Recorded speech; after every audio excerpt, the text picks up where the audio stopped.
Hi, this is John Doe, aka Frags with the DNB Academy, and welcome to another sound recreation video. For this one, it's a bit different from the usual from me because we're gonna make an intro sound, alright? We're gonna make this really cool arpeggiated synth that Subfocus did on his tune Wildfire. So yeah, let me show you how the original sounds and then I'll show you what we did with it.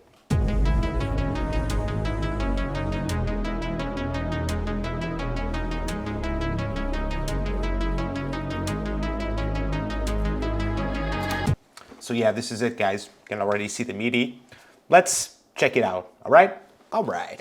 Once again, this is a super fundamental sound and has been present in electronic music for quite a while, as you might have figured out by now. So we're gonna stay with this saw wave that we got by default on Serum because it's way more than we need, actually.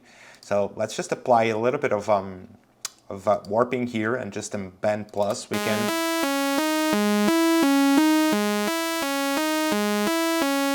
something like this. Gets a bit better. Just crank down the volume. It's quite loud. So for now, this is pretty much what we're gonna do. All right, just turn the random phase all the way down, and now we're gonna select the second oscillator here, and we're gonna turn it on. Let's go with an MB saw.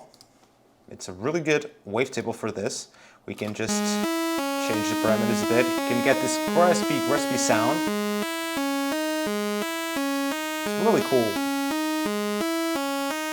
Let's just bring it a little bit low here in the mix. And also the master here, it's just too loud. Sounding good so far. We might just do some adjustments here and there, but we don't really need anything at this point, okay? Let's do some filtering, which is like really important for this one, because we really need this to be kind of like, I would say, super filtered, because otherwise we're not gonna get what we want. So we can either go with a low pass, 12 or 6. It should be enough, because we want something that can cut through these higher frequencies, you know what I mean? So let's start shaping up the sound, because it's, as you could figure it out, like the shape is what's gonna set this to something that is similar to what Subfocus did there. So like, let's do this first. Let's kind of like fill it, and I'm pretty sure that it would be something around this. Let's already assign this to our filter so we know what we're working with. Let's turn the trigger mode here because we want it to loop. And let's choose this like either, for this case it's like 8 notes.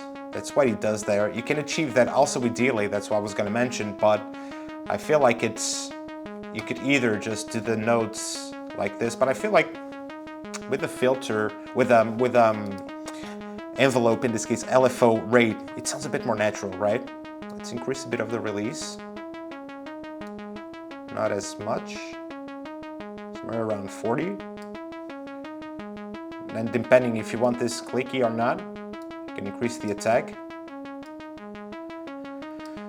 I think something like this is more than fine, all right?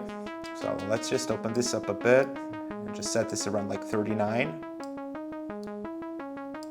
A little bit of drive, a little bit of fat.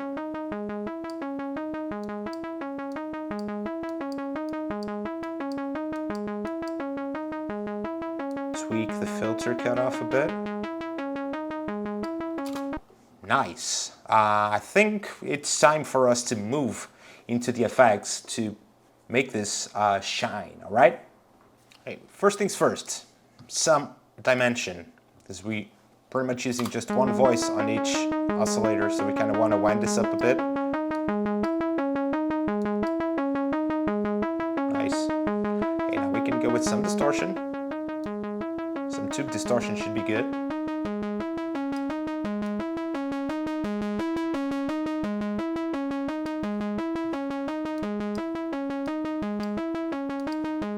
We should maybe come here a bit and like just crank down the resonance a bit.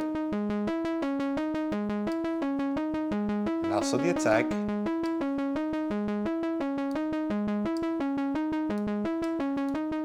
shape itself. It's always a back and forth process. In order for these effects to shine, we need to have it sitting right there, you know what I mean? Okay, so a little bit of chorus with low pass, high pass filter here. Gonna fit it 25%. Here we're gonna set this like on 5K-ish. It brings that sort of like delay, which is really cool. Gonna put it there. Then we actually gonna add some delay. You can almost leave it as it is, because we want this on 4 notes. Might take the feedback around like 35. Just filter this out. It gives this more of a dreamy effect to the sound. Now we can actually turn up the master. Nice. Obviously, we might have to add a little bit of reverb. Low cut. Let's make this kind of big.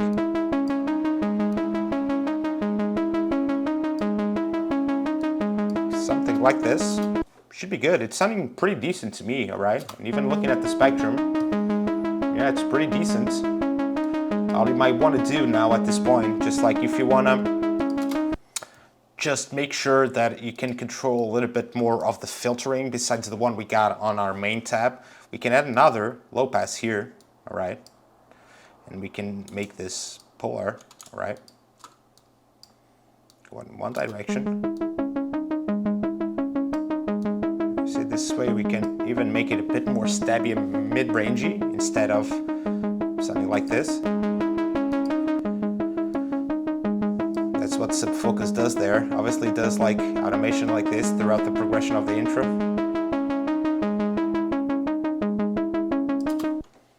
And to wrap it up, we can apply some EQ at the end, just to, once again, as I said, boost the tops a little bit because of all the filtering going on there, you know what I mean? We kind of start losing this cool brightness. But this way we can control it better. Just come here to filter. All right, let's flip back here. We can do some adjustments if you want to here. On the shape, turn the random phase all the way down here if you want more of a consistent sound. And even add a little bit of noise, something like white noise. So you can create a really cool effect because it's been blended out with everything, also the delay, the chorus, the other filter. The more you crank this on, like, it adds a cool sort of like fake distortion to it again. Choose like, now let's keep it 12 here. Once again, just tweak everything up until it's like as close as we can to the original. So yeah, I think this is it, guys. Let's take a listen to it on top of the original to see how it sounds like, all right? There we go.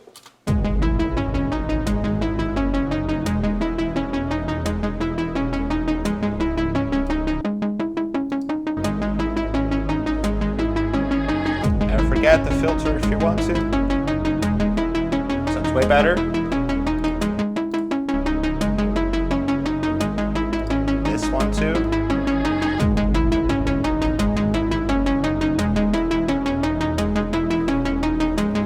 This is it, guys. I think it's pretty legit to me. All right. So I hope you enjoyed it, and I'll see you on the next one. Peace.